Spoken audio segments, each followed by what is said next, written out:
Votos por la pérdida de investidura. Se aprueba, pierde la investidura la senadora de la Nación, Katia Mabel González Villanueva. Definitivamente están violando aquí el reglamento. La hora indicada, 10:20, había solo 9 senadores. Y nosotros estamos acá para acompañar, para mirarles de frente, para decirles que no le tenemos miedo. De lo que no se puede hablar, mejor callarse, decía un pensador. Quieren que entre, se apruebe, callate y se apruebe. Se trata de un plan sistemático.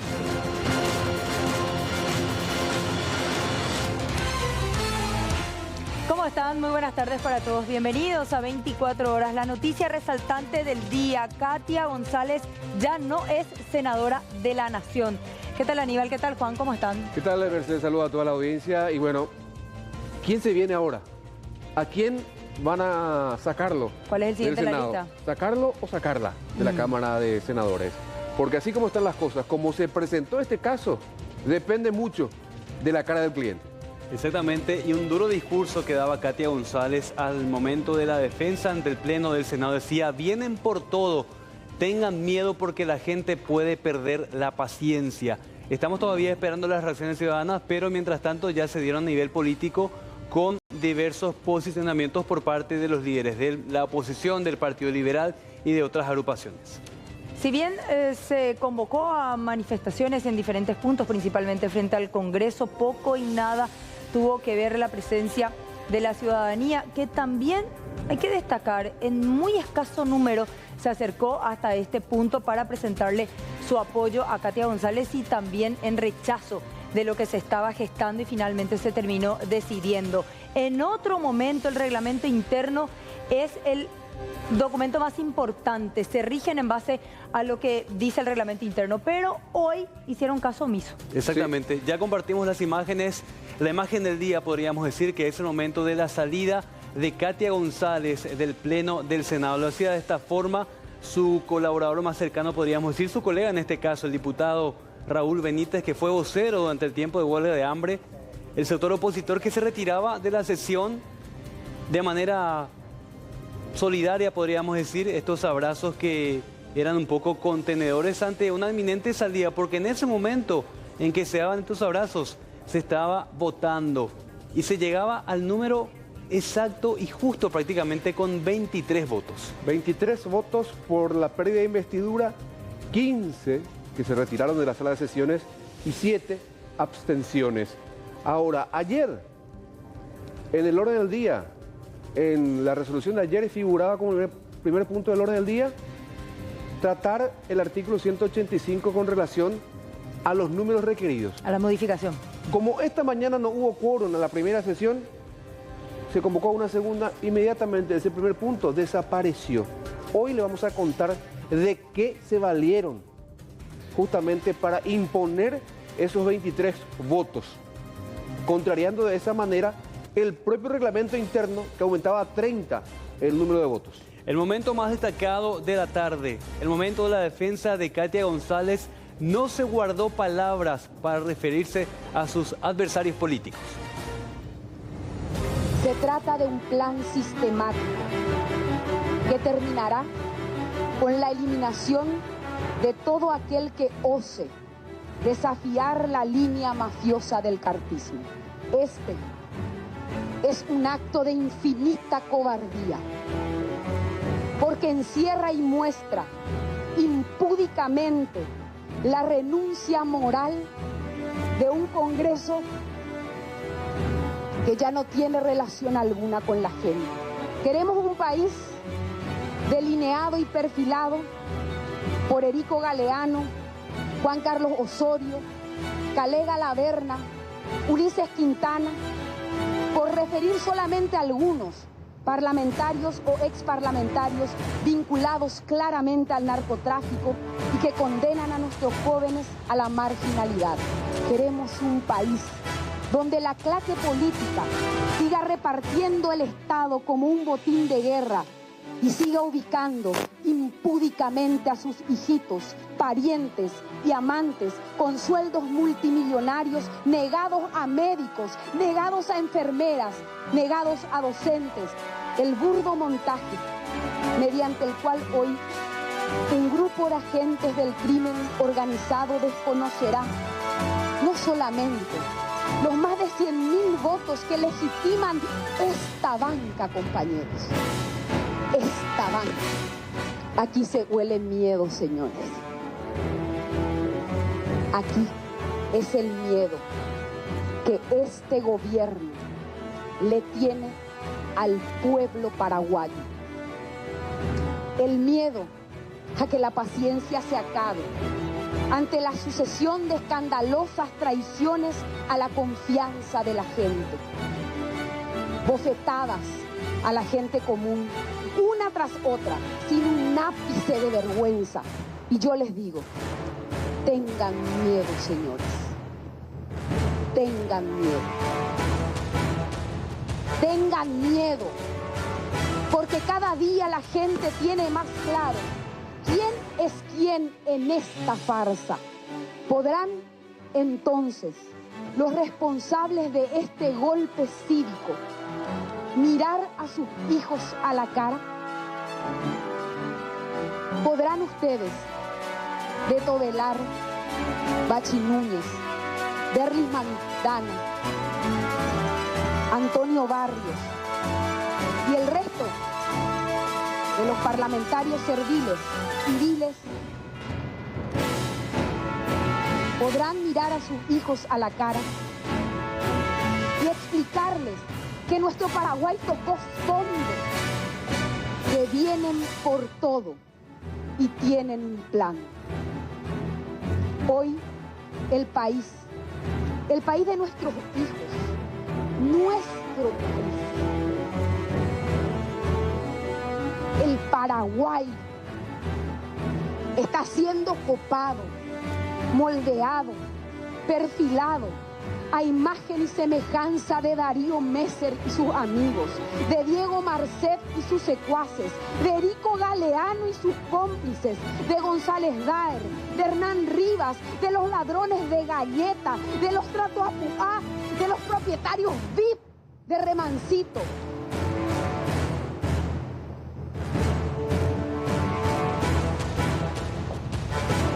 Hoy empieza un nuevo momento. Más de 100.000 votos se van a oír. Tengan miedo, señores, porque la gente ya no les teme. Nosotros sí podemos hablar y no nos vamos a callar. Que viva el Paraguay, que viva el Paraguay sin miedo. Muchas gracias.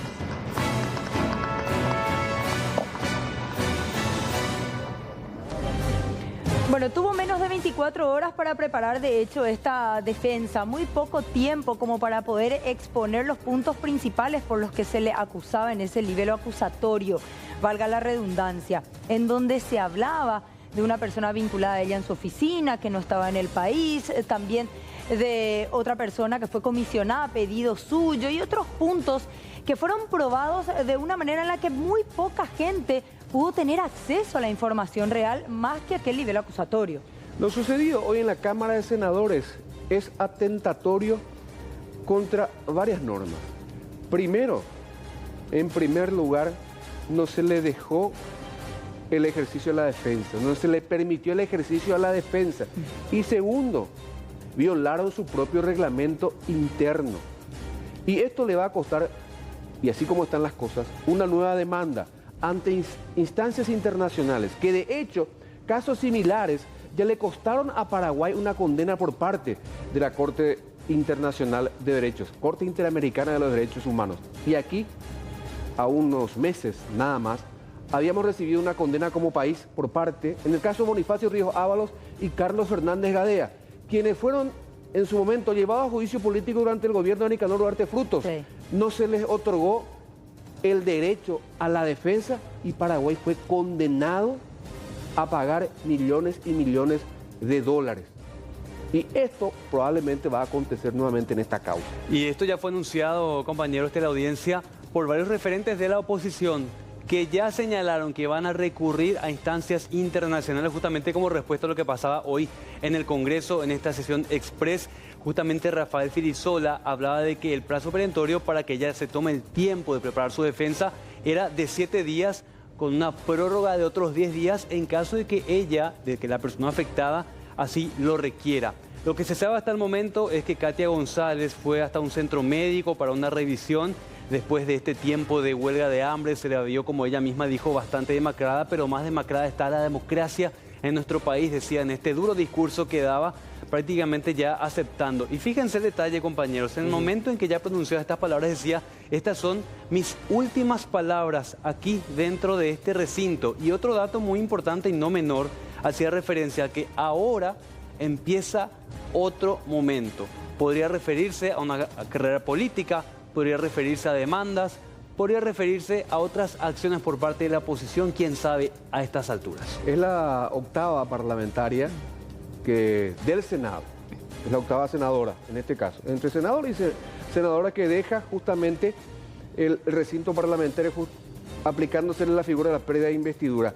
Y probablemente ella es, Katia González, la que más rápidamente deja el Senado. A los 6 meses. A los 6 meses, de haber asumido. Sí, era justamente lo que decía también Esperanza Martínez. La oposición ya sufre su primera baja. Jamás nos imaginamos que en tan poco tiempo íbamos a tener una situación como esta. A pocos 6 meses de arrancar este periodo parlamentario, ya tenemos la primera o el primer parlamentario sacado de su puesto. Y como todo es tan a tambor batiente, también para mañana ya se tiene previsto el juramento del suplente. Pero de eso hablamos más adelante. Bueno, vamos a escuchar algunos argumentos expuestos por quienes defendían justamente a Katia González de que no corresponde su pérdida de investidura. A lo sumo, una sanción de 60 días sin goce de sueldo. Decían que no corresponde, la figura del uso indebido de influencias no corresponde, y decían que también debía aplicarse, utilizarse el reglamento aprobado en diciembre pasado, que establece un mínimo de 30 votos para expulsar a un miembro de la Cámara de Senadores. Pero eso no importó en absoluto. Y más de uno alertaba que, cuidado, no aprovechen la mayoría que tienen. No pueden llevarse todo por delante porque simplemente tienen mayoría. Escuchen. ¿Acaso la Sala Constitucional ha dicho de que este reglamento es inconstitucional? No. Por lo tanto, tiene plena vigencia. Si el nivel está bien hecho, si tienen las pruebas, si tienen los votos, solamente pedimos que hagan las cosas bien. Que se use el reglamento, se cumple el reglamento y al cabo de 7 o 10 días le sacan a la colega González y todo el mundo conforme. No abusen del poder, colorados, no abusen del poder porque el abuso del poder les va a llevar a perderlo. Como yo soy nueva en el Congreso Nacional, yo no puedo entender cómo una persona puede opinar de una manera en una situación y ante la misma situación, involucrando a otra persona, tiene que opinar de otra manera absolutamente contraria a lo que opinó anteriormente. Y yo, sobre todas las cosas, trato de mantener coherencia en este Senado. No importa el nombre de la persona afectada, del senador afectado, pero mínimamente tenemos que tener alguna coherencia. Yo también a veces le quiero un tortazo a la afectada, porque a veces se exceden sus expresiones, que es la hora que termina el Partido Liberal.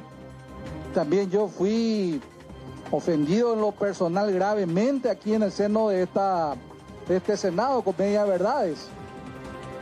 Pero, presidente, esas no son causales para que alguien sea expulsado. Está claramente establecido cuáles son las causales para la expulsión.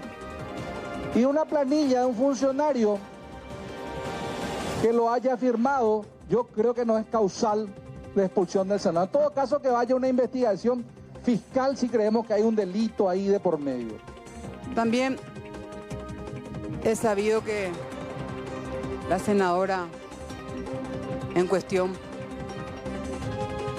en los últimos tiempos venía cometiendo actos significativamente agraviantes y descalificantes contra sus colegas, y también decir que el presidente Santiago Peña tiene que firmar un compromiso que él en ninguna oportunidad ha expresado su interés. Hoy está realizando una huelga de hambre por algo que ni siquiera es un proyecto, y que peor aún se habla de una enmienda constitucional para reformar un tema tributario. Algunas de las tantas intervenciones hoy durante esta sesión del Senado. ¿Por qué decíamos que hubo dos violaciones? Primero, el reglamento interno, que establece 30 votos para expulsar a un senador, como así también ese famoso... ¿Pero se modificó hace cuánto, Aníbal? El 20 de diciembre del año pasado. Exacto, hace menos de 2 meses se modificó justamente para poder salvar a Hernán Rivas. Que se había salvado días antes, el 13 de diciembre. Sí. Pero cuando saltó lo de Hernán Rivas ya venía discutiéndose la posibilidad de aumentar a 30 el número de votos. Reglamento modificado en el que también se establecían plazos procesales, como así también la formación o conformación de una comisión especial dictaminante para el tema. Bueno, ayer, ¿recuerdan ustedes? Cuando convocan a la sesión de hoy, establecían 2 puntos. Primer punto, tratar el artículo 185 referente a los votos, a la cantidad de votos requeridos. O sea, primero tenían que tratar digo bien, la modificación del reglamento interno. Querían de 30 bajar a 23. Claro. Y el segundo punto, tratar la previa investidura. ¿Hoy qué hicieron? La primera convocatoria de las 10 no hubo quórum. Convocaron a las 11:30. Ya en esa segunda convocatoria para las 11:30 no figuraba el tratamiento del artículo 185. ¿Qué pasó? ¿Por qué ya dejaron sin efecto? ¿De qué se valieron para dejar sin efecto el análisis del artículo 185 que establece el número de votos requeridos para una expulsión? Artículo 137 de la Constitución Nacional. Decidimos no utilizar el reglamento porque el 137 habla de la supremacía de la Constitución. Y fíjense qué es lo que dice el artículo 137. La ley suprema de la República, todos sabemos eso, que es la Carta Magna. Por detrás de nuestra Constitución están los tratados, convenios y acuerdos internacionales aprobados y ratificados, además de las leyes dictadas por el Congreso y otras disposiciones jurídicas de inferior jerarquía. Y abajito, si hacemos correr eso, abajo, van a leer ustedes, carecen de validez todas las disposiciones o actos de autoridad opuestos a lo establecido en esta Constitución. ¿Para qué entonces se establece un reglamento si te vas a basar en lo que dice el 137 cuando te conviene? Ahora me pregunto, en un futuro, mañana, pasado, ante la necesidad, porque últimamente así se dan las cosas, ¿van a nuevamente recurrir al reglamento interno? Y fíjense que esto se da porque el reglamento, el artículo constitucional que habla de la previa investidura, no dice taxativamente ni mayoría simple ni mayoría calificada. Esa confusión inicial y que ya se había dado en cuanto al debate en otros casos en que otros parlamentarios perdieron su investidura, fue la que se planteó nuevamente. Pero en esta ocasión encontraron este artículo que mencionaba Aníbal, en donde se menciona la supremacía de la Constitución. Por eso es que se trató nada más que la resolución de la pérdida de investidura en esta sesión de la Cámara Alta. Bueno, entonces, teniendo en cuenta la Constitución Nacional, ellos definitivamente lo único que necesitaban era la mayoría. Sí, de 23. De 23. No. Y eran los números justos que tenían. Justos, sí. Porque si analizamos la votación que hubo, ni aunque hubiesen salido los 7 que se abstuvieron, igual tenía 23. Así mismo. Y hubo 15 ausentes. Sí, toda la oposición, o sea, parte de la oposición. Parte de la oposición. Grupos liberales y de Cruzada Nacional se quedaron. Podemos decir, Aníbal y Mercedes y teleaudiencia, que en estos 23 votos, cada uno valió para lograr la destitución de Katia González. Es decir, si uno votaba en contra, podría ser otra la historia. Sí, totalmente, claro. Sí, porque ya no tenían los números. Ahora, la conclusión que podemos sacar es que hay liberales y hay integrantes de Cruzada Nacional que son serviles al cartismo. Totalmente. Vamos a compartir también lo que pasaba mucho antes de que empiece la reunión, algunas perlitas prácticamente en medio de incidentes entre la llegada de los parlamentarios y el acompañamiento de diputados, incluso generando bastante ruido ahí en el Pleno del Senado. Definitivamente están violando aquí el reglamento porque claramente está establecido que 20 minutos es la tolerancia. La hora indicada 10:20 había solo 9 senadores. Se va a levantar la sesión, se va a levantar, no hay quórum, se va a levantar. Esto es un atropello y nosotros estamos acá para acompañar, para mirarles de frente, para decirles que no le tenemos miedo, para decirle a Horacio Cartes que no tenemos precio y que aunque le saquen hoy a Katia González, aunque consumen su atropello a la democracia y a la Constitución, no nos van a comprar. Vamos a estar firmes, vamos a defender lo que tengamos que defender. Hay muchas agresiones últimamente, pero van a escuchar en la plenaria. ¿Me permite, por favor? Pero me permite, por favor. Yo voy a entrar a hablar, se convocó a una sesión. Yo voy a entrar, ¿me permiten, por favor? Y después aplican su mayoría, no le quieren escuchar a nadie. Quieren que entre, se apruebe, callate y se apruebe.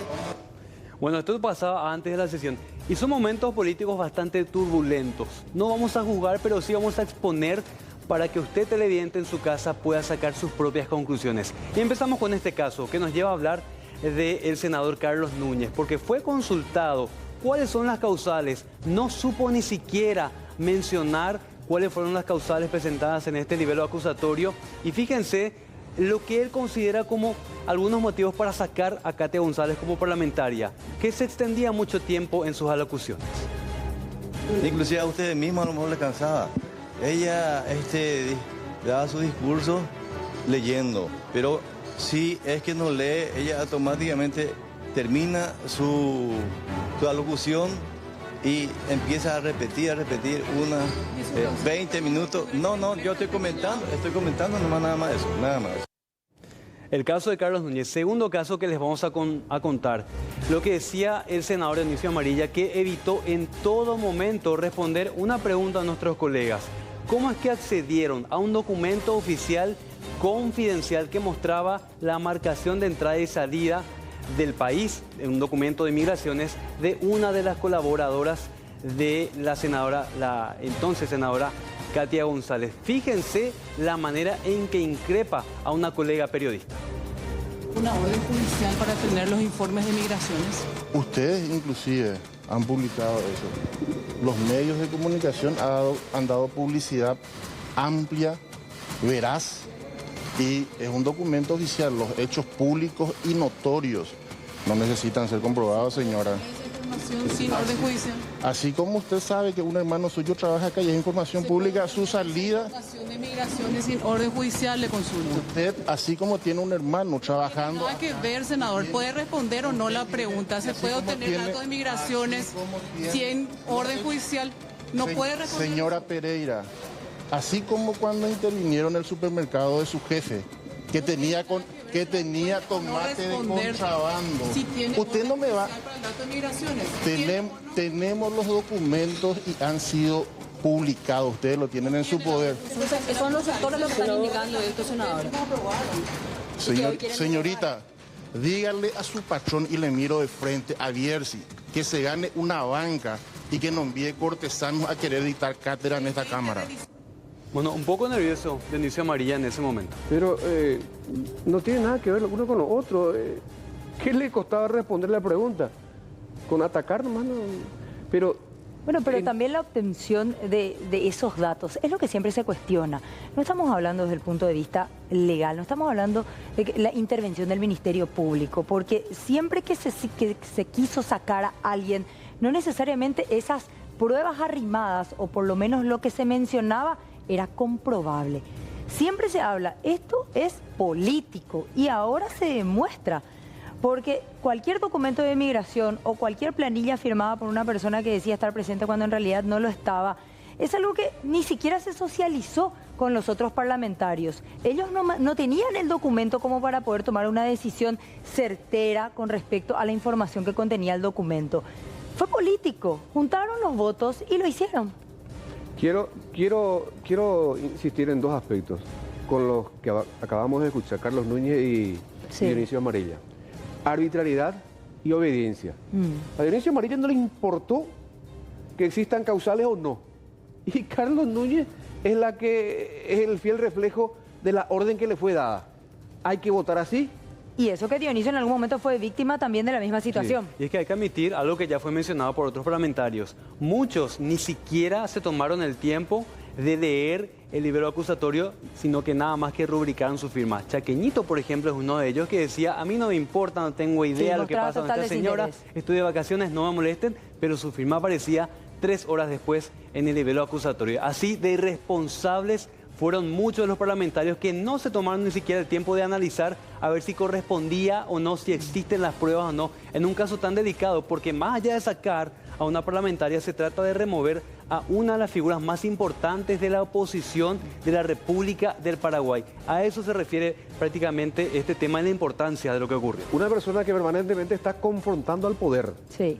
Pero lo de Chaqueñito incluso es pasable. Pero que te juzguen y te echen personas que están procesadas por supuestamente lavar dinero, haberse asociado con organizaciones dedicadas al tráfico internacional de drogas o con gente que está procesada por falsear su título. Imputados. Imputados. Y de esa manera convertirse en juez de jueces, como es Hernán Rivas o Erico Galeano. ¿Qué uno puede esperar? Por eso te digo, todo pasa por la política. Lastimosamente, cosa que no debería ser, ¿verdad? Sí. Y a esto agregamos también un hecho bastante destacado hoy en el Congreso. Un prudente Silvio Ovelar, que en su momento ya había manifestado que no iba a volver a votar en contra de la pérdida de investidura de un colega suyo, que se mostró bastante silencioso, pronunciaba 2 o 3 palabras nada más. Y fíjense la manera en que, por un lado, llegaba muy temprano para la convocatoria de las 10 de la mañana y por otro lado, cómo se retiraba en medio de mucho griterío. Hasta parecía inclusive, Juan, su postura, su forma de expresarse, que estaba siendo obligado a hacer algo que él no quería hacer. Por eso también evitaba cualquier tipo de comentario, de apreciación, de descargo en el momento en el que la prensa iba y lo buscaba. Evidentemente en el semblante se le notaba que estaba caminando a realizar algo que no estaba del todo convencido. Por lo menos es mi impresión. Y no tiene la suficiente autoridad. Porque a él le gusta hablar, o sea, es rara esta actitud. La suficiente autoridad, la suficiente trayectoria política para decirle al que le ordenó votar en esa línea, decirle, no señores, no señor, porque mi posición es esta, contraria a la pérdida de investidura de un colega. Creo que tiene la espalda suficiente como para decirle no. Tiene la espalda para decir no, pero ¿en qué postura, en qué posición, en qué escenario se encuentra Beto Ovelar? Es el presidente del Congreso, pero a la vez forma parte del comando oficialista del movimiento Honor Colorado, que en este caso mueve los hilos del poder actualmente. Aparentemente se mostró como un disidente. Se defiende diciendo que es un capitán de un barco en tormenta. Pero lo que le pidieron sus propios colegas fue hacer respetar la institucionalidad de la figura del Congreso Nacional, porque finalmente, ¿quién queda mal parado después de esta sesión express a rajatabla rápidamente, prácticamente sin dejar tiempo para la defensa a ninguna de las partes afectadas en este caso? Es un daño tremendo para la figura del Congreso, incluso muchos parlamentarios decían para el propio presidente Peña. Bueno, pero entonces tenemos que analizar nuevamente el famoso mandato imperativo de los partidos. Si es que realmente es así, porque el Partido Liberal también impuso una dirección para el voto y sancionó, inclusive advirtió consecuencias. El Partido Colorado asume también en esta situación la misma posición, al contrario del sentimiento personal y de la convicción personal. Hay una obligación de votar para o en favor de una decisión que la toman los miembros del partido. La misma Constitución establece que no existe mandato imperativo, pero en la práctica sí. En la práctica sí se da. Y por sobre todo en el seno del Partido Colorado. Y en particular en el seno de un determinado movimiento que es Honor Colorado. Vamos a escuchar lo que decía Beto Ovelar a su llegada y a su salida del recinto de la sala de sesiones. De lo que no se puede hablar, mejor callarse, decía un pensador. Porque en cuanto al procedimiento, senador, ¿cómo se va a llevar adelante? ¿Se va a... ¡Dictadura nunca! No depende de mí. ¡Dictadura nunca más! ¡Dictadura nunca más! Yo voy a cumplir lo que diga. ¡Dictadura nunca más! ¡Dictadura nunca más! ¡Dictadura nunca más! ¡Dictadura nunca más! ¡Dictadura nunca más! ¡Dictadura nunca más! ¡Dictadura nunca más! ¡Dictadura nunca más! ¡Dictadura nunca más! Les pido disculpas, hoy no le voy a poder responder, señorita. Se abre una puerta muy peligrosa. Sí. Con el nombre de las mayorías se puede hacer cualquier cosa. ¿Cómo hablamos de seguridad jurídica en un país que lo que necesita es crecer, pero las respuestas que encuentra una persona que quiere invertir, una persona que quiere hacer un proyecto, desarrollar el mismo ante este tipo de situaciones? ¿Cómo nos ven en el mundo y principalmente nuestros vecinos? Es cierto, demasiado no nos debemos a ellos, pero tampoco para estar presentándonos de esta manera tan informal, sacando y poniendo a gente en base a nuestras necesidades. Porque en el fondo, Katia tampoco le puso el palo a la rueda. Muchos proyectos que se aprobaron en el transcurso del año pasado y en este poco tiempo, que fueron proyectos muy cuestionados y en donde ella tuvo una voz muy fuerte, pero aún así lograron aprobar los proyectos. Sí. Entonces, sacar a Katia, ¿en qué suma en este momento? Tenemos justamente un material en donde se refleja, que vamos a compartir enseguida con la gente, cuáles fueron los momentos más rimbombantes que prácticamente generaron una condena para Katia González. ¿En qué sentido? En que fue la piedra del zapato para muchísimos políticos y sobre todo lo que denunciaba más recientemente y que fue lo principal, el caso Hernán Rivas, porque terminó exponiéndolo de una manera vergonzosa ante el ojo de la ciudadanía. ¿Cómo es que llega un parlamentario a falsear prácticamente un título y a llegar a altas instancias en estratos judiciales? Pero ¿quién es Hernán Rivas para los intereses del cartismo? Como para... ¿Qué sabe? Molestarse tanto porque se le desnudó y quedó al descubierto que falseó aparentemente su título de abogado. Si ese es solamente el trasfondo o hay otros motivos, hay detrás, ¿verdad? Vamos a tener un contacto ahora justamente con Leila, nuestra compañera, que está con la senadora liberal Celeste Amarilla. Adelante, Leila.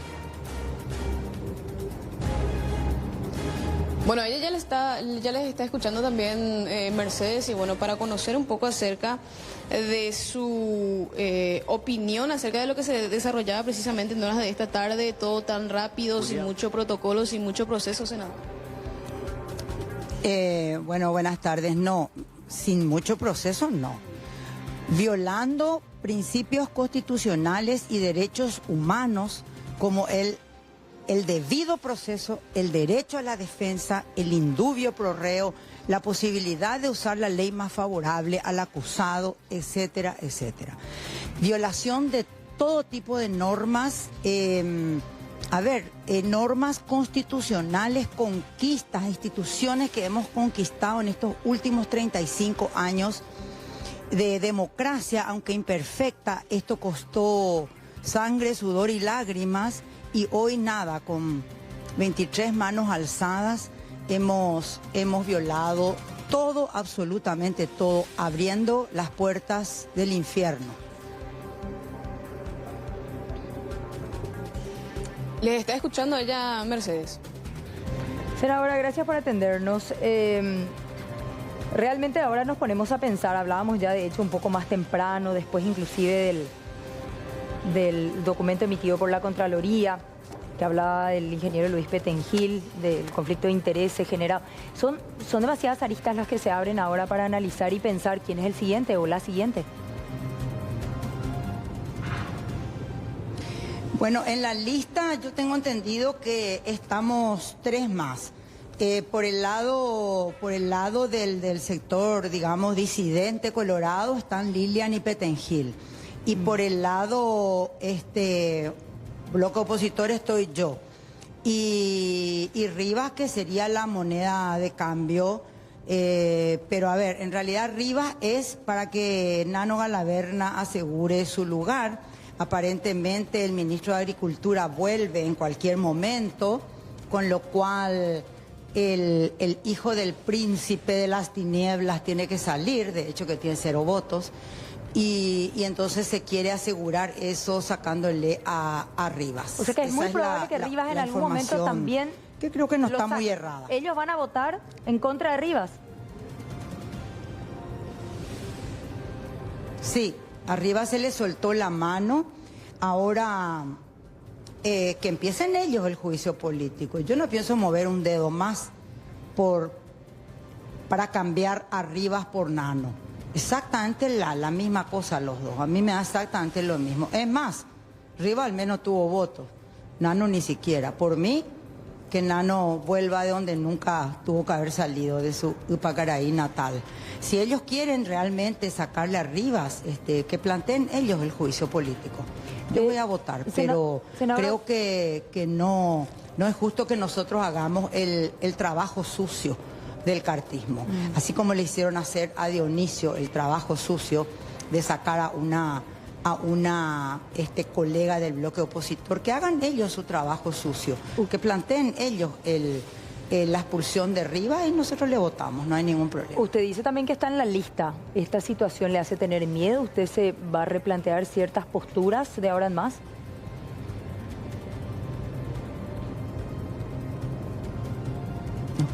¿Me escucha, senadora?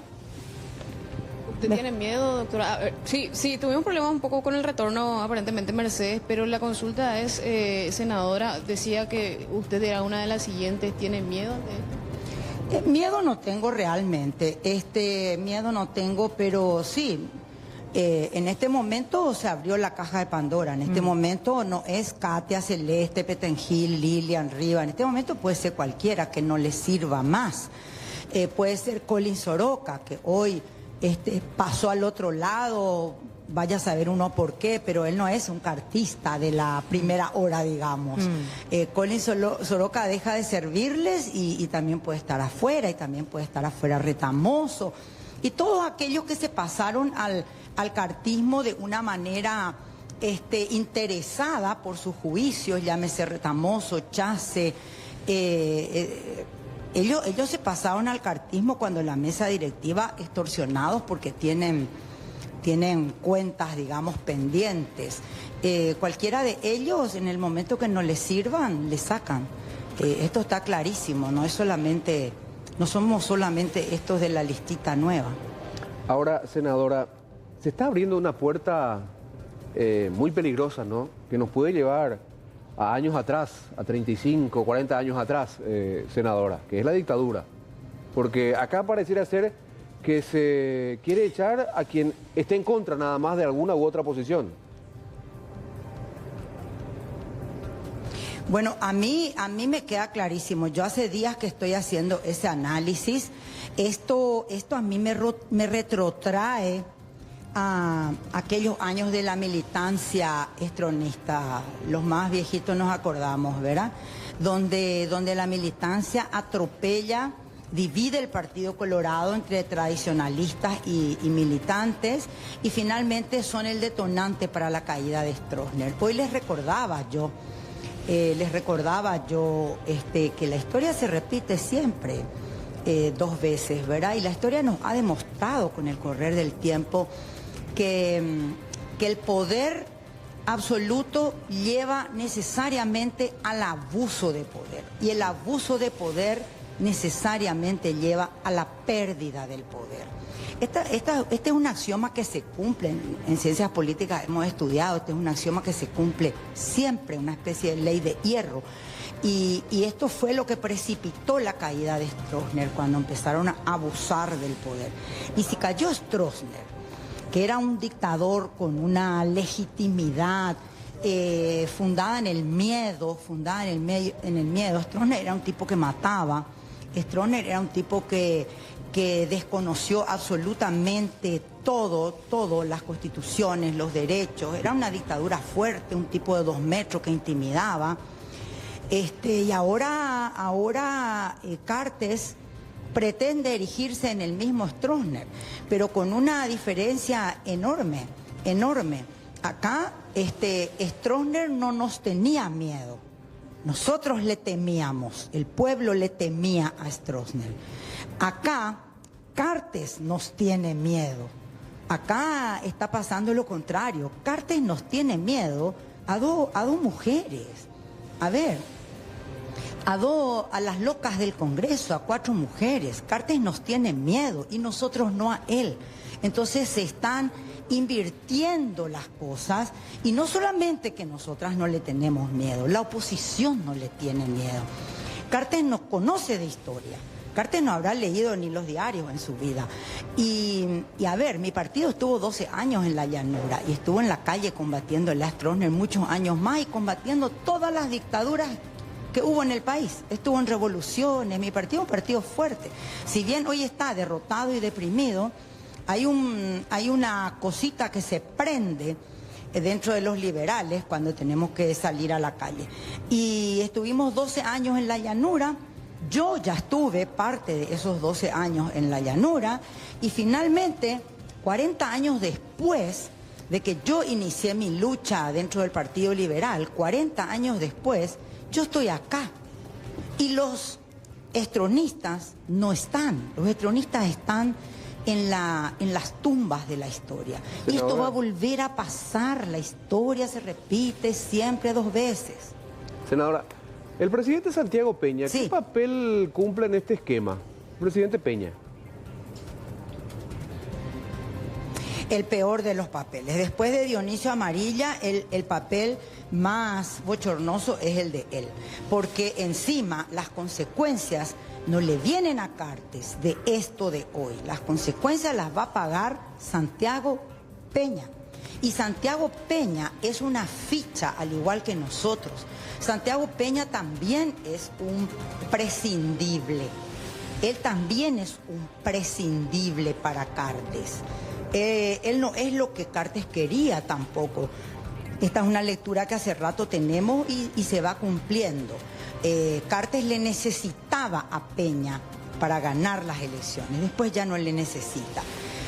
Acá el daño más fuerte no recibe Katia González, el peor daño recibe ni la oposición, el peor daño recibe, el daño más grande recibe Santiago Peña y el Partido Colorado en general, y el movimiento de HC en particular. El Partido Colorado aún no se recuperó del daño moral que les hizo Stroessner. Y antes de recuperarse de ese daño moral, están asumiendo otro daño de parte de Cartes. Acá el más perjudicado para Katia, esto es una medalla. Para Katia y para cualquiera de los que salgamos son medallas que nos otorga la lucha por la libertad, la lucha por la democracia. Son medallas. El costo político lo van a pagar en algún momento el Partido Colorado, el movimiento de Cartes y más pronto que tarde Santiago Peña. Ahora, cuando usted habla también del abuso del poder y de las consecuencias que eso puede tener, yo me pregunto, ¿cuál es el rol que cumple la ciudadanía? Porque si bien se ven los comentarios en redes sociales, los reposteos, los likes, en el momento de autoconvocarse allí, manifestando su posición, no vimos a más de 100 personas, inclusive mayores, hablamos de 50, 60, 70 años. La juventud, ¿quiere esto o cómo piensa obtener el cambio? ¿Cuál es el rol que usted cree que cumple la ciudadanía ante este tipo de situaciones y su reacción tan tibia? Bueno, la reacción yo no leo como tibia. Yo lo que leo es que la juventud de hoy no es la juventud que éramos hace años. La juventud de hoy es una juventud de redes, son los millennials, son la generación de cristal. Yo no sé si nuestra juventud está para salir a la calle, pero sí sé que nuestra juventud está hastiada, al igual que nosotros, y nuestra juventud vota. Así que hay que explorar nuevos métodos de protesta con ellos. Ellos no son nosotros. Nosotros venimos de un gusto, nosotros venimos de un Vietnam, nosotros venimos de la lucha montonera, de las guerrillas en América Latina. Nosotros somos una juventud, fuimos una juventud combativa y esta es una juventud que combate de otra forma. Habrá que buscar otro método de lucha, pero yo no tengo ni una duda de que la juventud de este país está hastiada, harta y avergonzada de este sistema y de este partido. La juventud se quiere ir de Paraguay. Y a ver, hoy me refería a los hijos, que fueron expuestos por culpa de los padres, porque a ver, no son los hijos los que le piden a los padres, meteme en la Itaipú o meteme en la Cámara de Senadores, son los padres que meten a sus hijos. A mí me dolió ver a esos chicos y a esas chicas expuestos de esa manera, tenían que ser expuestos los padres. Esos chicos no pidieron tener esos padres, esos chicos no pidieron, estoy segura, entrar a esos cargos ni tener 18 millones de sueldo. Eso hacen los padres inescrupulosos, acostumbrados a un sistema y sin pensar en las consecuencias. Yo creo que muchos hijos hoy están avergonzados del papel de sus padres, que quedó evidenciado ahí, que estaban cumpliendo una orden y pisoteando el sentido común, pisoteando la razonabilidad de un puñadito de parlamentarios que les decíamos, hagan lo correcto, ustedes tienen los votos, hagan lo correcto, corran traslados, 7 días, pueden ir a 10, luego voten en contra. Han violado el derecho a la defensa, un principio sagrado, natural, un principio del ius naturalismo. ¿Con quién hablaste en particular, senadora? Yo no ¿Le sé dijiste si eso? todos esos hijos están... ¿Con un cartista le dijiste eso? ¿Tuvieron una reunión privada? En mis discursos, no, en mis... No, Mercedes, dije en mis discursos, dije en una de mis intervenciones, y ahora me pregunto, ¿cuántos hijos hoy están orgullosos de sus padres como está la mía? La mía está orgullosa, los hijos de mi esposo están orgullosos de mi trabajo de hoy. ¿Cuántos hijos están avergonzados hoy de sus padres? Eso me pregunto, sin ánimo de hacer melodrama, pero no dudo de la juventud, Mercedes, no dudo de la juventud, simplemente que son otra generación y tendremos que nosotros buscar cómo hacer que esos jóvenes eleven su voz de protesta. Sí. ¿Qué se viene ahora en más? Usted habló con la señora Katia González, ella se siente bien, es su 5.º día de huelga de hambre, mañana ya se prepara el juramento de su suplente, o sea, ¿cómo van a proceder estos días? ¿Un día a la vez o en realidad ya hay que embarcarse a todo lo que se viene? No, nosotros estamos haciendo muchas cosas ya en paralelo. Una de ellas fue, hoy al terminar la sesión, porque hace días que hay rumores de que no le van a dejar jurar al suplente de ella, que había una intención de que corra la lista, con lo cual subiría un suplente colorado. Pero ya lo llamaron a hoy jurar. al terminar la sesión, un grupo... sí, porque un grupito, bueno, no digo porque, a ver, permíteme expresarme bien. Nos fuimos a hablar con el presidente Ovelar y le dijimos cuál era nuestro temor y que queríamos que mañana se le llame a jurar y que se presente la nota hoy con las 11 firmas requeridas para llamar al juramento. Te tengo que decir que encontramos al senador Ovelar muy abierto con nosotros, muy de acuerdo con nosotros. Creo que manejó hoy la reunión con bastante dignidad. Creo que no se dejó avasallar por algunas voces que le exigían otra cosa. Creo que estuvo tratando todo el día de estar a la altura del acontecimiento, del conflicto. Leí en algún lado, nunca elijas enemigos que no estén a la altura del conflicto. Creo que algunos colorados estuvieron hoy a la altura del conflicto. Eso está asegurado. Mañana jura a las 9 de la mañana Carrillo, y el presidente Ovelar nos desmintió absolutamente que al menos él no conocía de ningún interés de que suba un colorado en la suplencia. No obstante, hay un sector radicalizado que es capaz de cualquier cosa, así que aseguramos eso. Por otro lado, la senadora González, sus abogados ya tienen preparado el escrito para recurrir a la Corte Suprema de Justicia. Ese es un paso que tienen que dar. Si la Corte Suprema de Justicia se aviene a hacer bien las cosas, ella estaría volviendo, sobre todo si se avienen a hacerlo en tiempo, no dentro de 3 o 4 años como hicieron con mi sanción.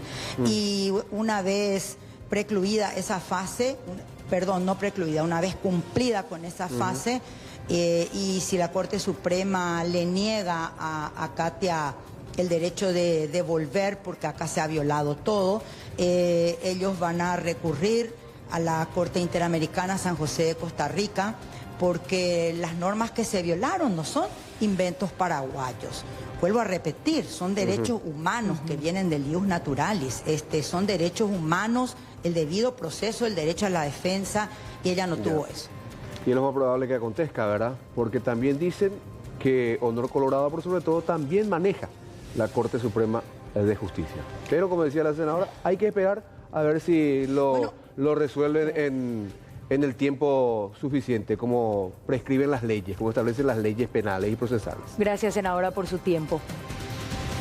Así mismo. Gracias a ustedes cuando quieran. Gracias, Leila. Gracias, Leila. Todos recuerdan a Katia González como aquella activista en primer lugar, posteriormente fue concejal de Villa Elisa y fue escalando en la arena política. Pero en los últimos tiempos, ¿cuáles fueron los episodios que terminaron molestando a la cúpula oficialista? Escuchemos algunos de ellos. Sino además hicimos referencia a la falta de institucionalidad. Básicamente en el tema de financiamiento político, en la presencia y en la preocupación que tenemos por los narcodiputados, los narcosenadores. Acá tenemos vinculaciones terroristas, o sea, ¿en qué país estamos? ¿Cómo nosotros vamos a soportar la carga institucional de que una persona sea sindicada? No es cierto, Basilio. Por favor, no es vamos a dedicarnos al punto, ya se le dio ya la oportunidad. Con muchísimo orgullo, ¿dónde violé la ley? ¿Dónde violé la ley, Basilio? ¿Dónde violé la ley? Por favor, señor. ¿Dónde violé la ley? Y uno de los grandes negocios de la claque, especialmente de la claque colorada, es el subsidio del transporte público. Ineficiente, temerario, sin seguridad. Acá lo que existe es el famoso paraguayito que se quiere hacer del vivo, como es Horacio Cartes, y lo que hizo es pasar sus bienes como anticipo de herencia o a nombre de testaferros que hagan, digamos, una suerte de simulación de negocio jurídico, y no está entendiendo este señor de que ese dinero es producto del lavado de activos, es producto del contrabando. Entonces acá hay que darle un corte definitivo y la justicia tiene que involucrarse. Y hoy vamos a ver si el Partido Colorado, si la claque colorada, que tan pro familia y pro vida se declara en esta campaña, es capaz de proteger a Jorge Bogarín Alfonso, que ha utilizado sus influencias para nada más y nada menos que intentar liberar a un abusador de menores. Los fueros necesitan modernizarse, aquellos parlamentarios que tienen que rendir cuentas en la justicia por la comisión de hechos comunes, y más aún aquellos, los vinculados al crimen organizado, no pueden de ninguna manera invocar fuero. No, señor Erico Galeano, usted no tiene doble inmunidad, usted no tiene doble fuero, no, señor, usted no es inimputable, no, señores. Los fueros parlamentarios solamente sirven para protegernos de situaciones en donde realmente exista una persecución política y una privación de libertad o un procesamiento en ese sentido. Pero esta manera atropellada, esta embriaguez de poder y de mayorías coyunturales, ojalá que no les dure mucho. Y nosotros le decimos al señor Ovelar, él tiene que ser presidente de los 45 legisladores y no de la bancada Honor Colorado, que nos está haciendo pasar una vergüenza. Y no solamente eso, nos meten a todos en una misma bolsa. Si no hay una agenda legislativa, si esto no se protocoliza con una seriedad, esto va a seguir siendo de intereses de bloques y no de interés realmente de la construcción del bien común. Y lo que se va a hacer es elegir ternas que respondan directamente al cartismo. Que hoy ponen en peligro la institucionalidad republicana con tal de salvarle al chancho de su chiquero. Mientras tanto, en redes sociales ya se habla del 15F, el 15 de febrero, como una gran jornada de protesta después de lo acontecido hoy en el Congreso Nacional.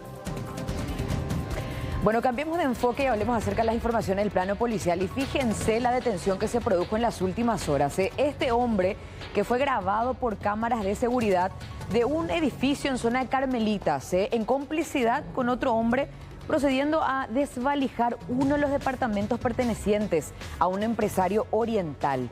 Pero no solamente hablamos del hecho de robo en sí, sino que también, según la denuncia, habrían maniatado a su víctima y lo encerraron mientras iban sacando estos objetos de valor del interior del departamento, así como también se llevaron una motocicleta de alta gama que está valuada en unos $30.000 americanos. Y mediante estos videos que vamos a repasar con ustedes de manera secuencial a continuación, la policía pudo llegar hasta los mismos. Así llegaba este joven que fue detenido en las últimas horas a bordo de este automóvil Picanto. ¿Y por qué él ingresó con facilidad? Porque eso es lo que se va a observar a continuación. Cuando desciende de este vehículo, va hasta el acceso principal del edificio y es recibido por el propio guardia de seguridad. Porque dos personas fueron las que participaron de este robo. Habrían alquilado meses antes otro apartamento en el mismo edificio para poder estudiar a su víctima, y es por eso que ya tenían la confianza, ahí está, del guardia de este edificio. Él ingresó preguntando por fulano, finalmente se anunció, fue hasta arriba y allí ejecutaron este plan de robo que consistió incluso en reducir al propio dueño. Ahí ya estamos viendo el instante en que iban sacando las cajas del interior del departamento de este empresario, identificado como Andrés Chu Irta, de 33 años. Pero en las imágenes se lo ve más a él y cargan en el interior de esta camioneta que pertenece al que alquiló el otro departamento para poder estudiar a su víctima. Ahí estamos observando cómo van cargando las cosas, muchos objetos de valor. Definitivamente ellos sabían a lo que iban y de paso también se terminaron llevando esta motocicleta KTM que cuesta unos $30.000 americanos. Vamos a escuchar lo que decía el comisario César Diarte, el jefe del Departamento de Investigaciones de Asunción, sobre el trabajo que se hizo para la detención de estas dos personas, de esta persona más bien, porque todavía falta la otra. Importante destacar eso. Y esta que sí fue detenida mencionó que supuestamente él no sabía que se lo estaba implicando en este hecho de hurto. Escuchemos.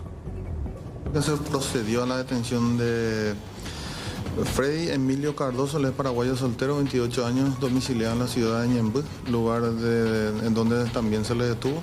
Él es autor de un hecho de robo agravado a un ciudadano oriental en el interior de un lujoso departamento en la zona de las Carmelitas. Según manifestaciones de la víctima, el ciudadano oriental dijo que dos personas habían golpeado su puerta. Él abre y ahí se abalanzan contra su persona, lo maniatan, luego lo llevan a un lugar específico, empiezan a revolver su departamento, se alzan con objetos de valor, dinero efectivo con la suma de 10 millones de guaraníes, más a su huida se alzan con una motocicleta bastante costosa, una Cata que creo que es de la KTM, sí, el valor de $30.000 americanos, según la denuncia del ciudadano. Bueno, Freddy Emilio Cardoso Galeano, de 28 años, es el joven detenido. Falta todavía su cómplice, el que alquilaba el departamento donde ellos se quedaron supuestamente para estudiar a su víctima y desde donde finalmente partieron para poder robarle. Si bien él dice que supuestamente no sabía que le estaban implicando en este hecho de robo, que él se fue para ayudar en una mudanza, entre comillas, ¿cómo se explica el hecho de que lo tenían maniatado a este señor adentro del departamento? Muchas inconsistencias en lo que respecta hasta ahora a su declaración, pero veremos cuál será su suerte. Y por supuesto, se espera la detención de la otra persona implicada también.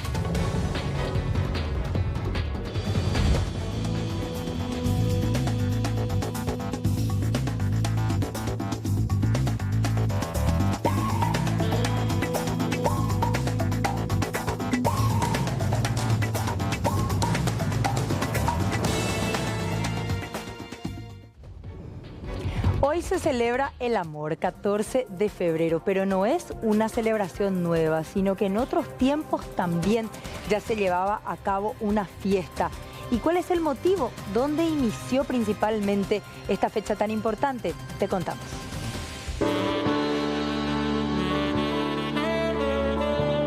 Seis meses duró nuestro noviazgo, nos casamos y hasta hoy estamos juntos. La cartita, ay, ese era lo máximo, la carta que te llegaba. Pero, no sé, cambió tanto. A mi marido lo conocí hace más de 40 años. Nos nos conocimos así muy de paso. Yo iba pasando por la avenida Mallorquín, Juan León Mallorquín, que es nuestro barrio. Y bueno, una mirada así mutua que marcó lo nuestro. Antes había mucho respeto. Él llegó por mí. Un día hablamos, ¿verdad? Hablamos fuera de casa y él me pidió ir a hablar con mis padres porque antes era así, se pedía permiso. Y sí, él se fue y pidió permiso por mí, llegar a visitarme. Y así, él enviaba cartitas, antes no manejábamos con cartitas. Una hermosa historia, más de 40 años de casado, 5 hijos, 5 nietos. ¿Cuál es el secreto para las relaciones duraderas? La comunicación. Es el Día de los Enamorados y la forma de conquistar antes era a través de los peluches, las cartas y las rosas. Sin embargo, hoy en día muchos se utilizan las redes sociales. El amor de antes era más sincero, creo yo. Era más romántico porque, como decía mi suegra, se bailaba en 4 baldosas, la música romántica. Ahora no sabes qué música es lo que bailas. En mi caso de antes era por carta, porque es mi marido ahora, que es así nosotros nos conocimos y nos conquistamos. Te daban cartitas, flores, todo eso. ¿Y hoy en día? Y hoy en día ya nada. ¿Y en redes sociales, por ejemplo, cómo se actúa? Poder poner la historia, darle like a la publicación y todo eso, pero sin ser muy empalagoso. ¿Cuáles son algunos emojis, por ejemplo, que se usan más? No, el corazoncito, fueguito, esas cosas, el emoji del 100, todo eso pues te mandan así si están en esa onda. ¿Cuáles son esos consejos que te dieron? Y me dijo, acércate, hablarle, decirle, pedirle su hija, todas esas cosas, hacerte amigo y todas esas cosas, me decía. Por ejemplo, por Instagram, así, no sé si le vas respondiendo historias, ¿cómo es? Sí, le respondé, le reaccionaba con corazón y ahí empieza todo. La Iglesia Católica utiliza el calendario lunar, por eso este año coincidentemente se unen la fecha de San Valentín con el miércoles de ceniza. ¿Cuál es la perspectiva de la Iglesia respecto a esto? Lo vamos a saber con el padre Víctor Cabañas. En estos días, por ejemplo, se hizo viral toda la cuestión. Todos comentaban del motel. Ñambotela motel, heipa y carne. Algunos lo hacían chiste, otros lo reflexionaban en serio. Lo del miércoles de ceniza es un llamado que no es solamente también un ayuno corporal, sino que es un ayuno verdaderamente de todo lo que significa para nosotros nuestro camino de fe. Y si nosotros somos cristianos, algunos por ejemplo farrea, bueno, miércoles ya pues tapañan de droga, picopatañan de lorito, pero a ver, jueves, viernes ya haya farrea. O sea, no entendimos lo que es el sentido, ¿verdad?, de un verdadero cambio. En el Día de los Enamorados, por supuesto, los regalos no pueden faltar y los presentes predilectos son las flores. Y un combo especial, por ejemplo, se hace de 6 rosas, todo preparado. Uno, por ejemplo, de 100.000 y después otro lleva de 50.000 y así diferentes combos llevan. Los casados son los que cuando cae domingo no tenemos clientes especiales porque los casados se quedan todos con su señora. Y sin embargo, cuando cae entre semanas vienen toditos a comprar porque las chuchis están por ahí, por los alrededores nomás. Y una vez me tocó llevarle a un abogado, que no puedo decir el nombre, le llevé a 9 chicas. Sí, en instituciones públicas. El día de los enamorados yo mediodía me pasé en la calle. Y tenía cosas que hacer acá también, y por eso me acuerdo más bien. ¿Quiénes son los que más llevan las flores? Los hombres. Los hombres, y hay también mujeres que llevan los hombres. Ahora ya hay, antes no había. Otras opciones de regalo también pueden ser las cajas de chocolate como esta con flores que cuestan a partir de 100.000 guaraníes y los maquillajes tampoco pueden fallar y se pueden encontrar en combos a partir de 10.000 guaraníes. Para tener una vida tranquila y plena en pareja es de suma importancia tener una relación sana y la licenciada Rocío Paredes nos cuenta los aspectos que no debemos pasar por alto. La intimidad sobre todo, el compromiso y la pasión. Muchas veces compartir cosas con otra persona, tener los mismos gustos, ayuda bastante. Una convivencia sana sería aceptar lo que el otro te presenta como persona, no querer cambiarlo de repente.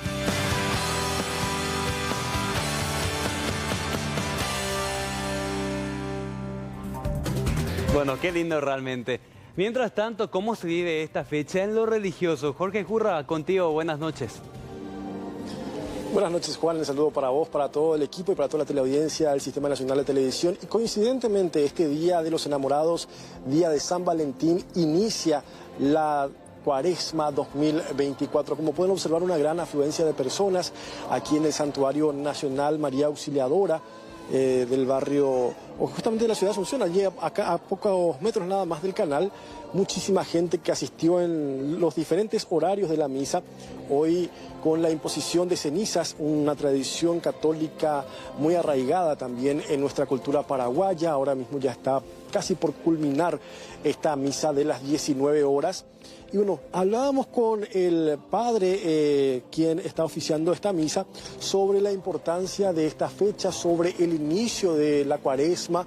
Por sobre todas las cosas también nos mencionaba acerca de la importancia del ayuno. Hablamos de no cualquier ayuno, sino que aquel ayuno verdadero, ese ayuno de penitencia, de dejar de lado esas cosas, eso que tanto nos gusta, tanto en lo carnal como él también lo decía.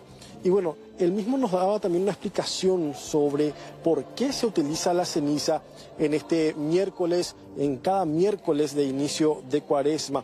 En este caso hablamos con el padre Dionisio Medina, quien nos explicaba sobre esta fecha tan especial, miércoles de ceniza. La Cuaresma es un tiempo en que la Iglesia invita a los fieles a acercarse más a Dios, a convertirse. Al menos las lecturas que vamos a escuchar en este día miércoles de ceniza se enfocan hacia la conversión. La conversión es un cambio de mentalidad, ¿no?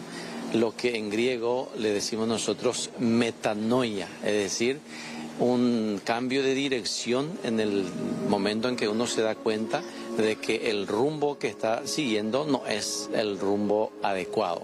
Y la ceniza, el polvo que le ponemos en la frente de cada uno de los feligreses, es un poco recordar de que nosotros hemos venido del polvo y al polvo vamos a volver.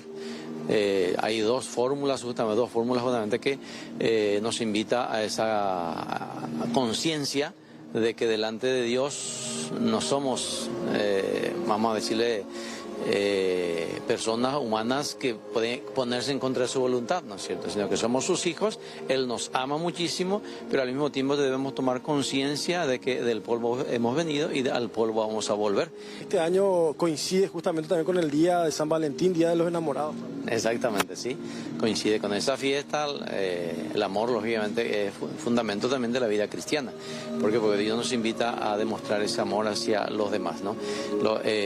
La sociedad, lógicamente, que se enfoca más por el Día de los Enamorados, un amor tal vez un poco más sensual, ¿no es cierto? Pero eso no quita como manifestación humana de que sea también voluntad de Dios el amor. Bueno, palabras del padre Medina, quien actualmente está oficiando aquí la misa en el Santuario Nacional María Auxiliadora, hablando también de la importancia en esta fecha de lo que es la penitencia, el ayuno, también la oración y la caridad por sobre todas las cosas para esta Cuaresma 2024. Bueno, exactamente, Jorge. Por lo que vemos en esta imagen, ya está bendecido, Jorgito, ¿eh? Ya tenés la ceniza. Sí, al igual que el compañero Eduardo Florentín, también obviamente estuvimos acompañando muy de cerca esta misa y bueno, aprovechando este momento de espera, estuvimos también participando muy de cerca en todo lo que tiene que ver con este oficio religioso. Así mismo, Jorgito, muchas gracias. Hasta luego.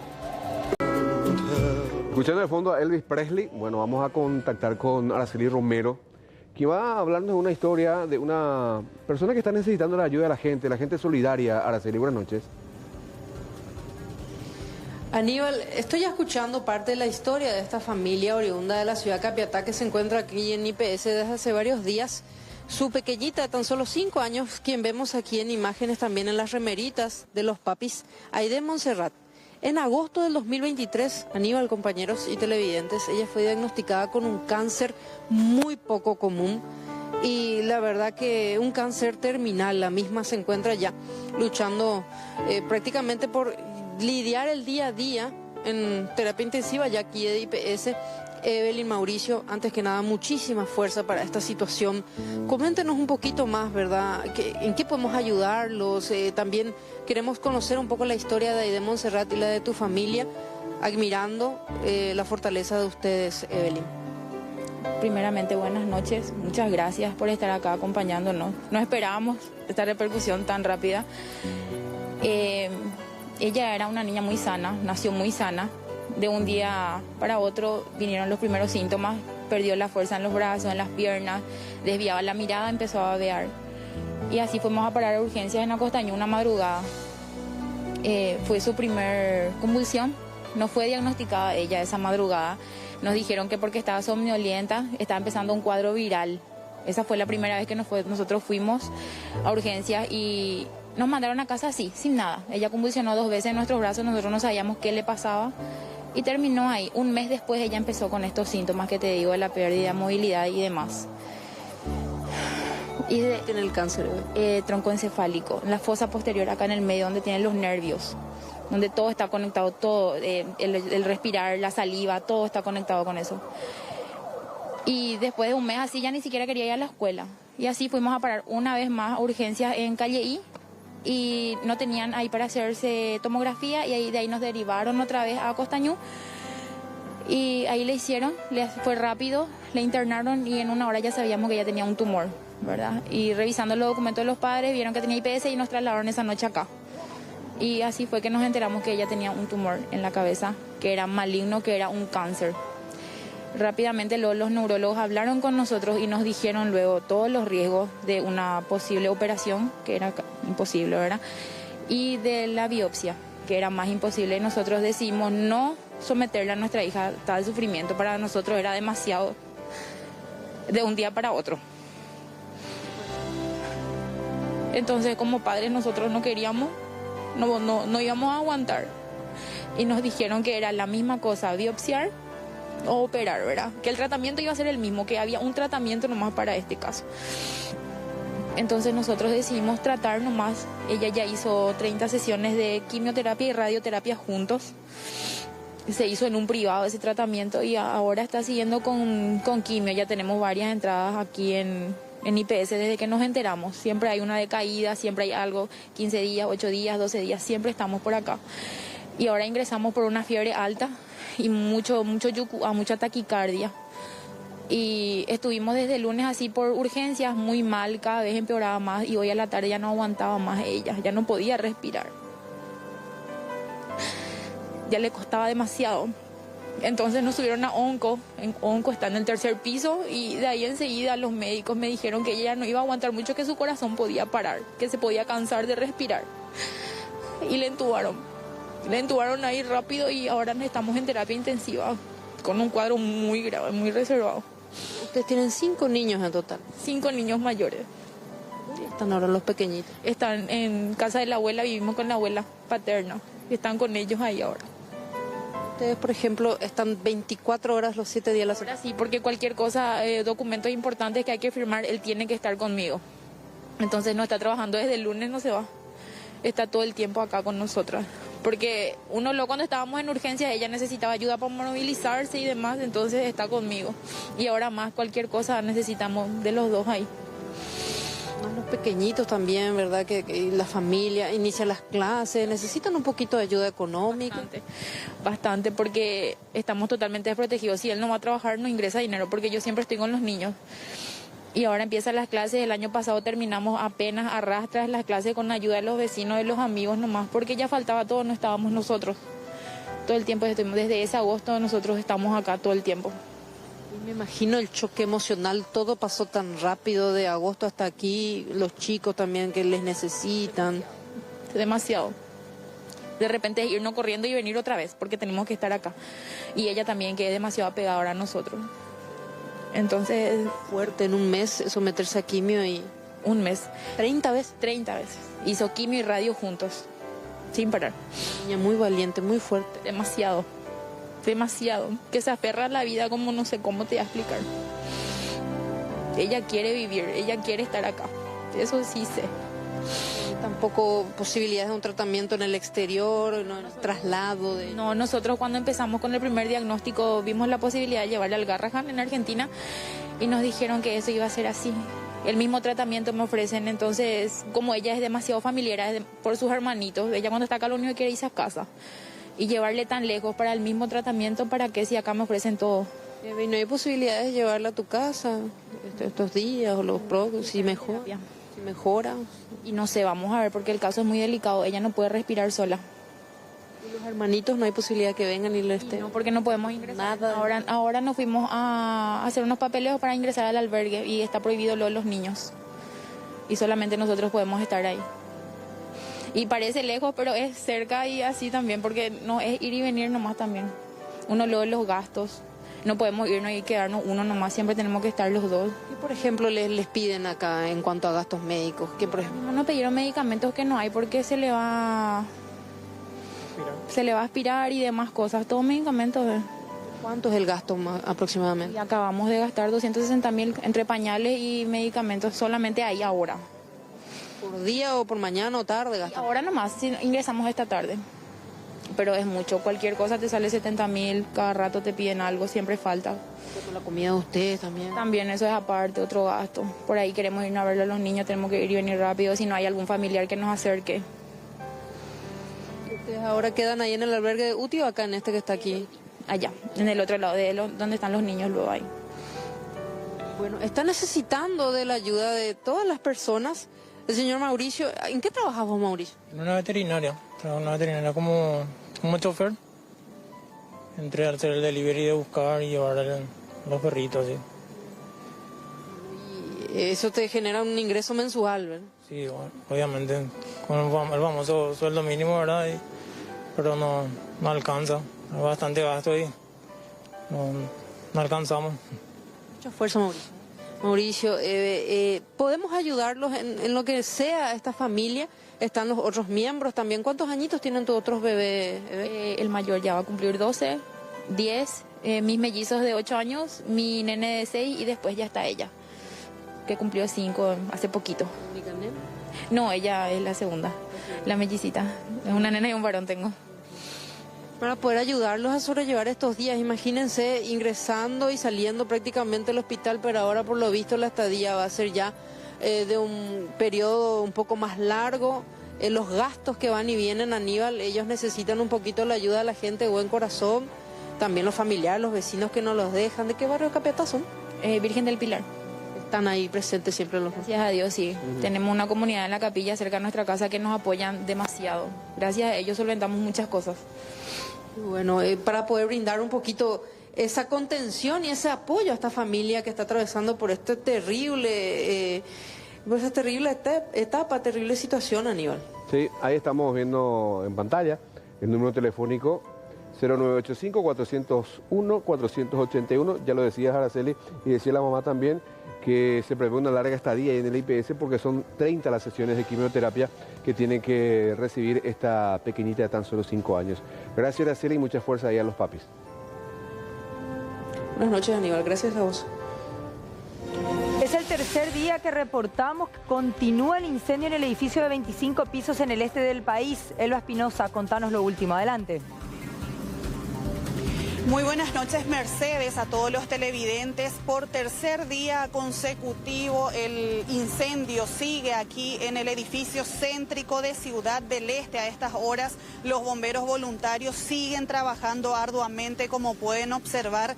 Pero yo estoy aquí en compañía de una pareja que es vecina del edificio, en compañía de Andrés Santa Cruz y de Wendy Ramírez, quienes llevan 9 años de lucha contra este edificio, ya que ellos denunciaron irregularidades desde el inicio. ¿Qué tal, Andrés? ¿Cómo estás? Buenas noches, ¿qué tal, Selva?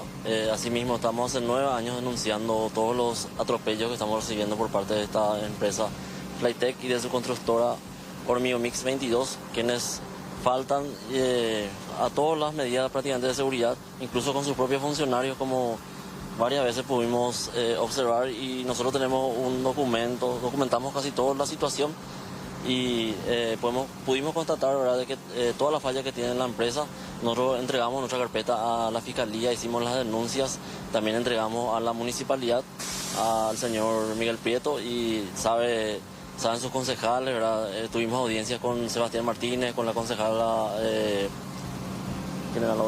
varias, todos sabían, no sé cómo te iba a decir. Pero todos sabían de la todos saben hace mucho, sí, todos saben hace mucho las irregularidades que venimos aguantando acá. ¿Cuáles serían las irregularidades que denunciaron? Principalmente es la falta de medidas de protección, ¿verdad? Principalmente hacia nuestro lado, porque día a día prácticamente caían escombros. Tuvimos varios accidentes, cayó una varilla de 9 metros, cayó una varilla otro de 1,5 metros. El primer accidente que fue acá, que pasó, cayó una carga de cemento desde un contenedor de aproximadamente 5.000 kilos. Nosotros tenemos todo documentado, ¿verdad? Nosotros le llamamos el caso Playtech, ¿verdad? Tenemos página web, justiciaparaguay.com, y ahora está en mantenimiento, pero tenemos también las redes sociales, Justicia Paraguay, en TikTok, en el Facebook. ¿Ya temían este siniestro? Así mismo, ya estábamos levantando la mano, diciendo de las medidas precarias, también para sus funcionarios, ¿verdad? Como te digo, mostramos varios documentamos, ¿verdad? Acá hay un puntal que se cayó sobre la casa, hasta allanamiento sufrimos de parte de los jefes de la empresa, ¿verdad? Porque nosotros protestábamos. Tenemos un videolato, mira, esta fue la primera carga de cemento que pasó, que cayó, y cuando eso, por ejemplo, los funcionarios ingresaron a retirar otra vez el hormigón armado que cayó y pusieron el contenedor y se fueron otra vez ellos a usar. ¿Ustedes llegaron a tener contacto con los responsables, con los empresarios después de estas largas denuncias? Con los abogados. Intentamos llevar un acuerdo, nunca se dio ese acuerdo, y para cuando hubo el allanamiento ya se cortó comunicación con ellos, porque hubo ya una enemistad, vamos a decirle, porque no quisieron más acercarse también, son orgullosos, prepotentes, y así.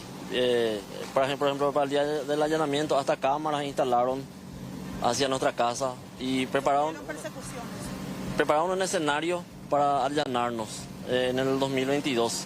Y resumiendo todo, este jueves 8 fue el último accidente que pasó, un poco antes del incendio. Cayó un tirante sobre la casa y una placa de madera de 2 metros, y el tirante tiene 3 metros. Y nosotros nos fuimos a denunciar el viernes junto a la municipalidad, ¿verdad? Hablamos con el señor Hugo Benítez, que es el jefe de gabinete de Miguel Prieto. Después volvimos el lunes, y cuando nos fuimos a denunciar de nuevo, y cuando volvíamos empezó el incendio. ¿Qué es lo que temen más ahora ustedes? Y perder la casa, porque no sabemos cómo está ahí. Estaban diciendo, escuchamos acá en Radio Bomberos, que verdad que se dio uno o dos pisos se dieron, y la estructura está, no sabemos cómo está, ¿verdad? Porque puede ocurrir un derrumbe. Creo que dijeron que no, pero está en una incertidumbre, ¿verdad?, de lo que es. Abrieron boquetes también los bomberos, todos esos ladrillos cayeron también hacia la casa de ustedes. Sí, hoy y anoche abrieron algunos boquetes, y hoy la casa está destruida prácticamente otra vez, porque todos los ladrillos cayeron, y son esos ladrillos pesadísimos. Wendy, mucho tiempo con tu familia luchaste contra no sé si decirlo contra, pero ustedes pedían seguridad para la vivienda. Sí, durante 9 años se estuvo haciendo todas estas denuncias, y los 3 últimos nosotros estuvimos ya transmitiendo en vivo prácticamente todo lo que estaba sucediendo, porque por el temor a que vuelvan a allanar, porque nos acusaron de que nosotros teníamos armas de fuego y le disparamos a un obrero. Imagínate a qué punto llegaron esta gente. Y ahora estamos pidiendo a la Fiscalía para que nos cierre el caso o le dé seguimiento, y hasta ahora ni siquiera nos devolvieron nuestros DVR, ni siquiera mi celular, que fueron cosas que llevaron. Nada, nosotros no estamos recibiendo. Estoy pidiendo que las autoridades se hagan cargo de esto. ¿Quién nos va a devolver la destrucción que va a ocurrir en ese lugar? O ya ocurrió ahora y no sé qué más va a pasar, porque estamos en una incertidumbre.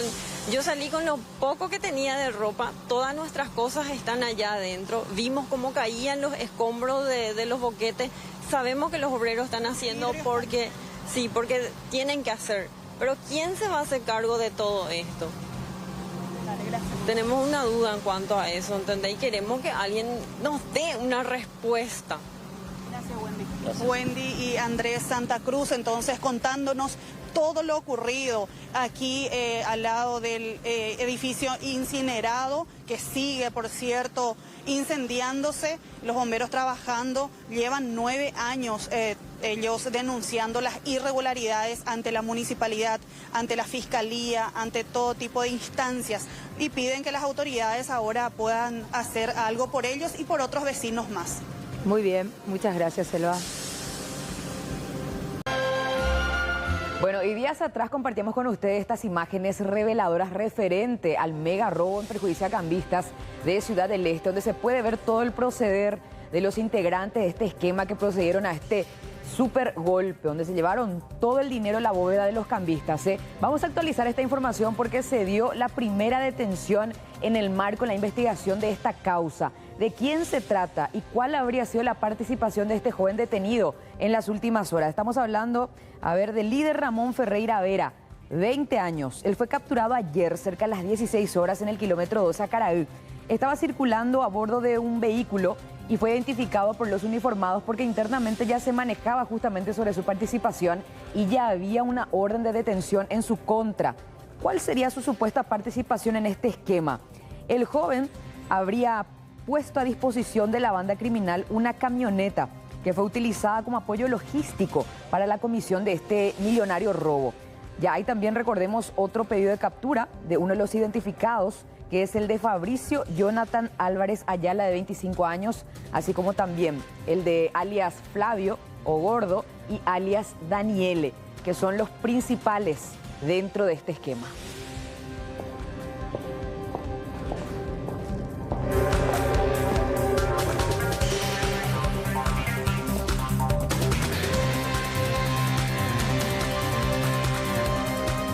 Y anoche ya les estuvimos hablando de este caso, de una explosión que se produjo en la zona del departamento de La Mambay. El ataque habría sido ejecutado por el grupo criminal EPP.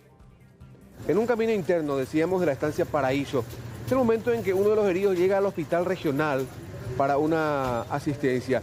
Según las fuerzas de seguridad, en esta zona opera el grupo terrorista, como también organizaciones dedicadas al cultivo de marihuana. La intención de los criminales, según los investigadores, era atentar contra el personal de inteligencia de las fuerzas de tarea conjunta que habitualmente se moviliza en vehículos sin distintivos.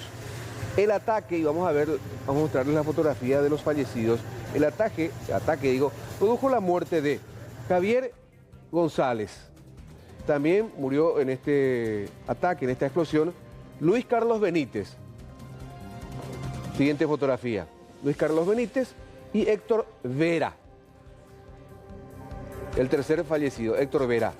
Mientras que Edgar González se salvó milagrosamente, ya que el vehículo quedó literal destrozado a causa de la explosión, y vamos a mostrarles un poco y escuchar.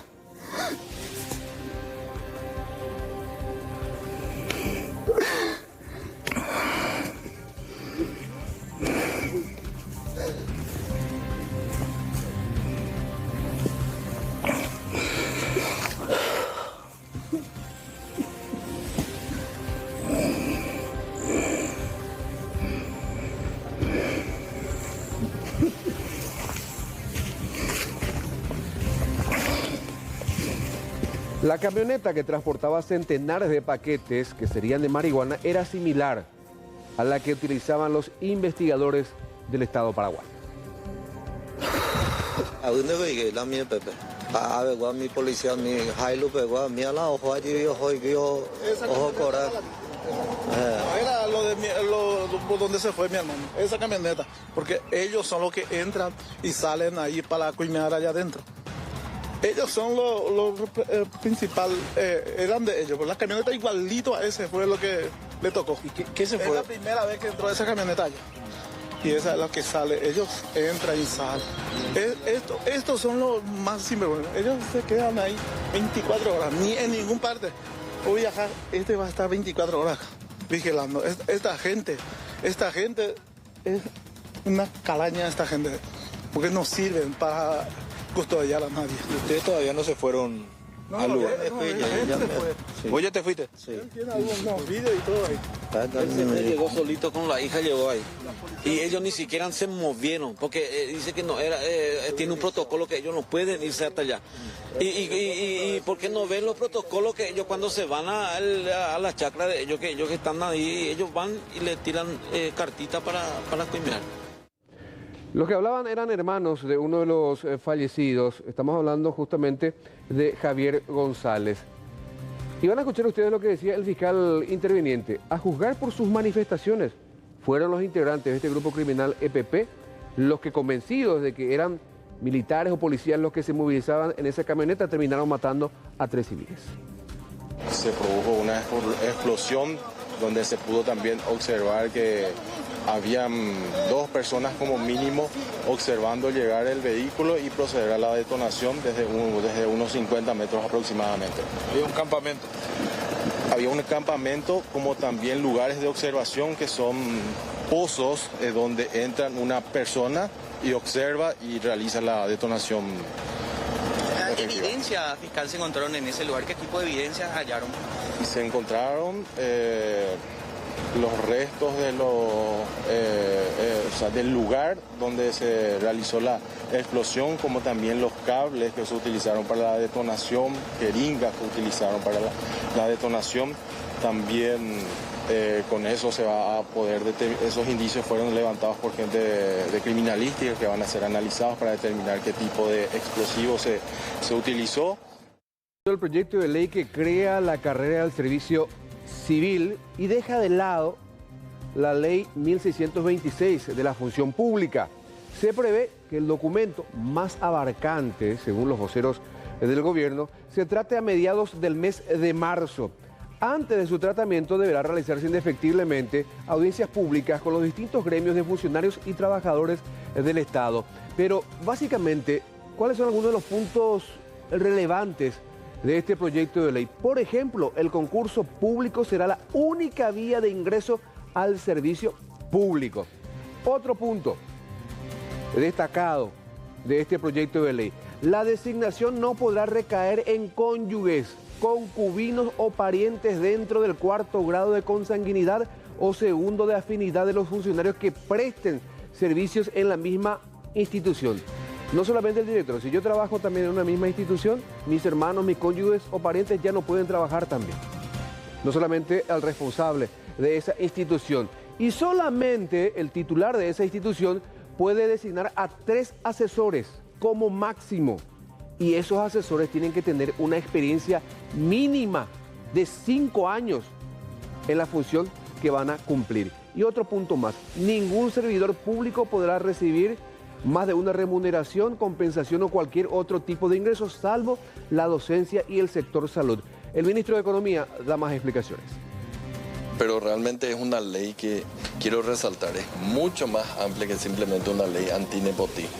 Acá está toda la estructura de la carrera del servicio civil, está la cuestión de muchos derechos que tienen los funcionarios públicos, empleados públicos, los contratados que hasta el momento no tienen derechos, ni siquiera tienen dónde recurrir cuando existe algún problema a nivel laboral. Entonces muchas cosas se están definiendo en esta ley y yo estoy muy conforme en que se llamen audiencia pública. Vamos a explicar, principalmente porque estoy viendo que hay mucha desinformación con respecto a qué implica esta ley. Que como lo dijo, que como dijo el presidente de la Comisión Permanente, esta es una ley de justicia de la carrera civil. Eso tenemos que quedar bien en claro. Acá no se cercenan los derechos adquiridos de los funcionarios públicos. Temas resaltantes en el ámbito judicial en el siguiente compacto. Captura para exministro boliviano. La justicia paraguaya ordenó la detención con fines de extradición del exministro de Defensa de Bolivia, Luis Fernando López Julio. Es requerido por su país por presuntos hechos de corrupción cuando ejercía el cargo. El juez Rolando Duarte comunicó a la Interpol Asunción la orden de captura con fines de extradición que requirió el gobierno boliviano. Arresto domiciliario en caso Pavo Real. El juez Osmar Legal resolvió el arresto domiciliario de Zunilda Ferreira Escobar, procesada como presunta colaboradora del esquema de lavado de activos para la estructura del condenado por narcotráfico Jarvis Jiménez Pavão. La prisión preventiva fue levantada por compurgamiento de la pena mínima.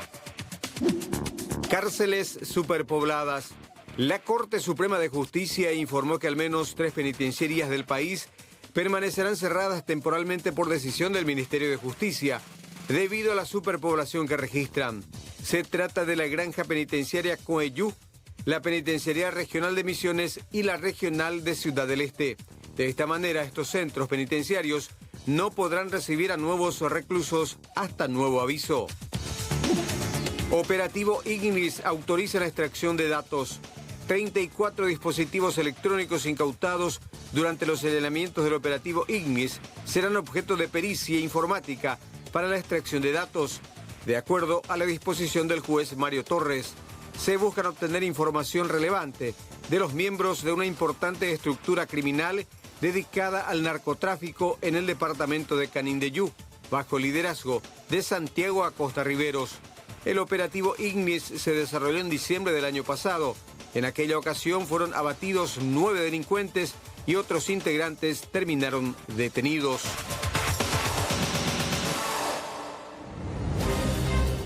Bueno, tenemos que volver a hablar de la noticia del día, imágenes del momento en que Katia González ejercía su defensa, terminada de ejercer su defensa ante el Pleno del Senado. Antes que enfocarse directamente en los hechos que le imputaban, hizo una defensa política antes que jurídica. Sí, se refirió a muchos de sus colegas en algún momento con una rivalidad fehaciente en cuanto a cada sesión, ¿verdad? Y al desarrollo de la misma. Hoy se recordó de todos y cada uno de ellos en esta última oportunidad. Según Celeste Amarilla, los próximos analistas, Lilian Samaniego, Luis Petengil y la misma Celeste Amarilla. Pero escuchemos lo que decía nuevamente Katia González, hoy ya ex senadora. Se trata de un plan sistemático que terminará con la eliminación de todo aquel que ose desafiar la línea mafiosa del cartismo.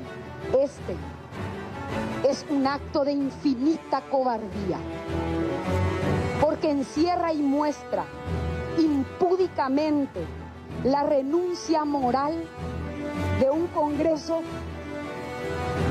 que ya no tiene relación alguna con la gente. Queremos un país delineado y perfilado por Erico Galeano, Juan Carlos Osorio, Calega Laverna, Ulises Quintana, por referir solamente a algunos parlamentarios o exparlamentarios vinculados claramente al narcotráfico y que condenan a nuestros jóvenes a la marginalidad. Queremos un país donde la clase política siga repartiendo el Estado como un botín de guerra y siga ubicando impúdicamente a sus hijitos, parientes y amantes con sueldos multimillonarios negados a médicos, negados a enfermeras, negados a docentes. El burdo montaje mediante el cual hoy un grupo de agentes del crimen organizado desconocerá no solamente los más de 100.000 votos que legitiman esta banca, compañeros. Esta banca. Aquí se huele miedo, señores. Aquí es el miedo que este gobierno le tiene al pueblo paraguayo. El miedo a que la paciencia se acabe ante la sucesión de escandalosas traiciones a la confianza de la gente. Bofetadas a la gente común, una tras otra, sin un ápice de vergüenza. Y yo les digo, tengan miedo, señores.